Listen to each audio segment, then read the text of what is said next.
Hello guys, welcome back to another new video.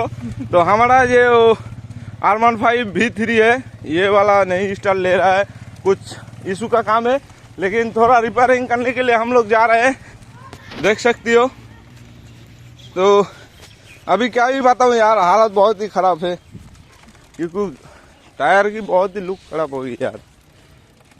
और ये हमारा बंदा गाड़ी उतर के ले जा रहा है, हम तो थक गए यार, क्या ही बताऊँ।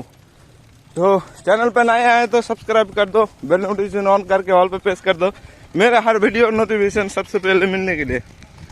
तो भाई खेलने में कैसी लग रही है? अच्छा लग रहा है ना? हाँ ठीक है। सामने की लुक देख सकती हो।